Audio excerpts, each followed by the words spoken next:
Most of you know, sometimes I like roaming around, but I'll stick to script here because we are butting up against lunch and want to be respectful for our online participants as well. So the customer experience. So when you think about a traditional customer experience, what do you imagine, what do you envision when you close your eyes and thinking about, okay, who's answering those phones? How are they going to solve my questions or what my problems are? Perhaps you envision something like this, very traditional. So going back to Jamie's earlier presentation, this organization is probably before traditional. We're off the scale a little bit. But some of us experience that, customer service where, if you look around on this graphic, people may not look like they want to be there, shuffling papers, going through an FAQ of how do I answer this person's question. Maybe they're trying to talk to their colleagues. Maybe a position you may not want to maybe take if it was offered to you. And then when we talk or call up a service, and it could be an airline or a restaurant or a clothing store, and then we get those fantastic automated operators, right? Press 1 if you want to talk to membership. Press 2 for finance. Why don't you just tell me what your problem is, right?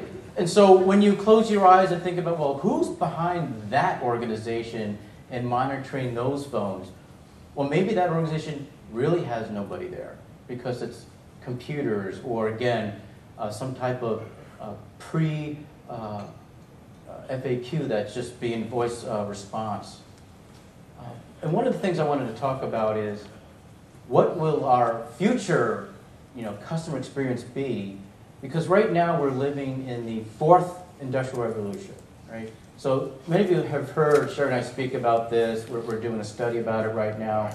And for those of you who don't know what the 4th industrial revolution is, it's a super mashup of the virtual, biological, and physical worlds all coming together at the same time, and at such a rapid pace. So unlike the previous 3 industrial revolutions, it's not going to be linear. It's not going to take a couple hundred years to get to. It's happening right now. It's going to go extremely fast, and it's going to impact every organization on this planet. So this morning, some of us got in an Uber and got ourselves here, right? We ordered a car on our app. It showed up. We got in. We got here. In a couple of years, we'll have autonomous vehicles doing that for us. And that autonomous vehicle is going to know, before I drop Kevin off at the conference, I have to stop by Starbucks because we need to get coffee, or we need to do something else. Or I'm going to be working in that car, so it has to have internet and Wi-Fi so I can finish my presentation on the way to the conference. So those are the things that's going to happen to us extremely rapidly. And one of the things that the study that Sharon Rice and Sharon and I are doing about the 4th industrial revolution is how to be Association 4.0. So not only how to survive, but how do you go to thrive as an organization? And so one of those things is to look at how are you going to modernize that customer service when we're surrounded by new technologies, wearable technology, autonomous vehicles, robotics. We talk about big data, analytics, 3D printing, all coming on at the same time. So what are those expectations of your future customers?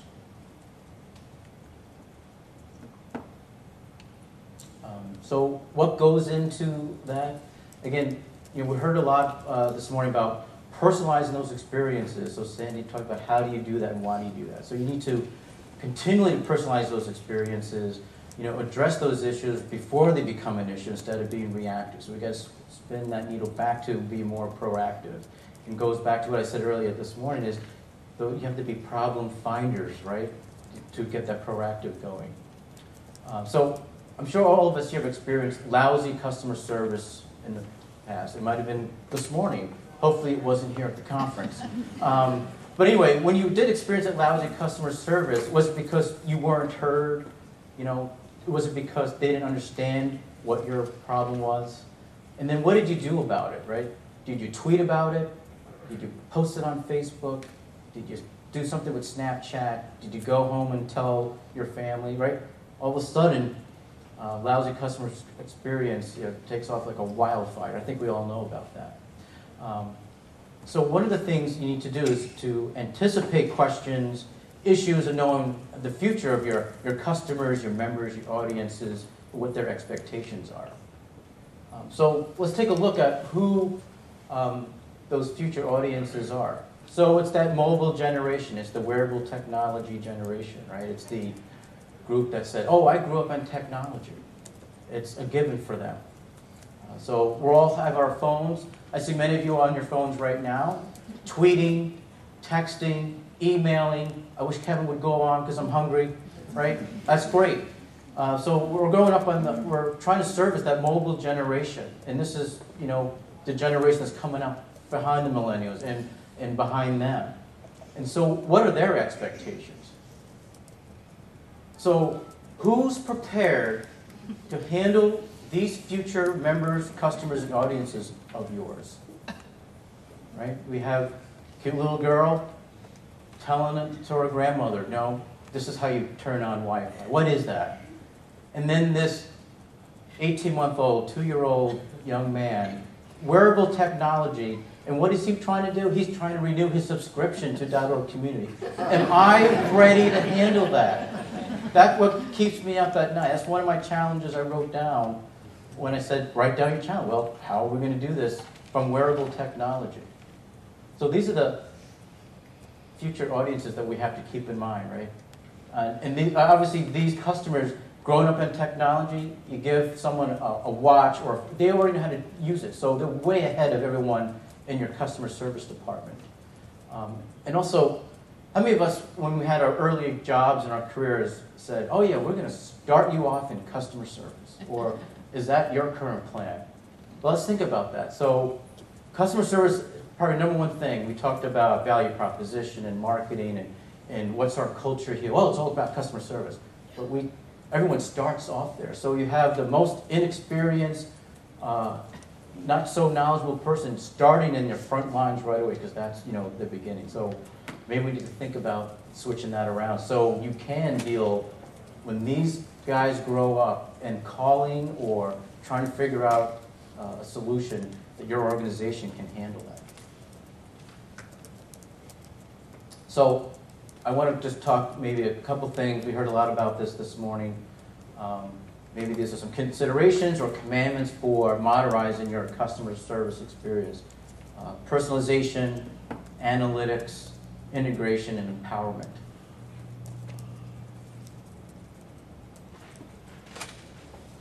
So one of the things is get out there where your audiences and customers are and get that feedback is what we need to be thinking about. How many here go to Taco Bell? Tacos, anybody? Has anyone used the Taco Bell bot? Right? Nobody? Okay, so, yeah, it is. I think later this evening it will be. So anyway, you guys need to go here and bookmark this for later.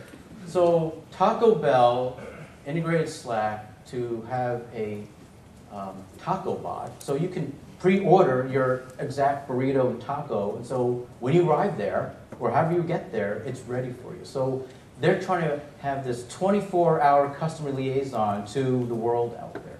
So they did market research. They're leveraging technology because they are trying to be where their customers and audiences are. And that's where we all need to be, right? If they're on Slack, if they're on web chat, if they are on Smooch or email, whatever that is, you need to be way out in front of them. Because that little boy we saw a couple slides before, that's wearable technology. It's coming out.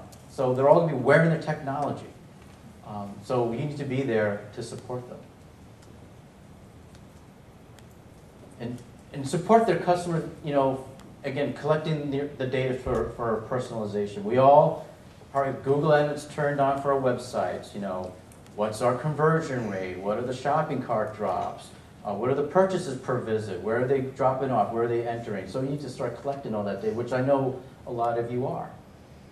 Right? And we just heard John about what is your analytics strategy. So every purchase, click, download, experience, interaction is all being collected. That's part of the fourth industrial revolution, with big data, analytics, data coming at us so fast. But we need to have a strategy, because you don't want your dashboard to be looking like this every morning, right? Why are you collecting that data? Who are you supporting? What profiles are you building? And are you trying to prevent, an issue that that was well documented or not? Because one of the things we certainly don't want to do is, not have a strategy, and then your boss or someone saying, hey, what do our big analytics in the cloud say? Right? What does that really mean? So you get that strategy. John talked a lot about that, because you don't want to be referred to as Dilbert's boss out there. Integration.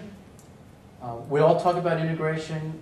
We're all trying to hook up our LMS and AMS and website and analytics. You hear buzzwords like, oh, we need single sign-on. That's great, single sign. But it really comes back to, from your user's experience, they don't care how many systems are behind the shop. They don't care how many ducks are pedaling as fast as they can, all in line.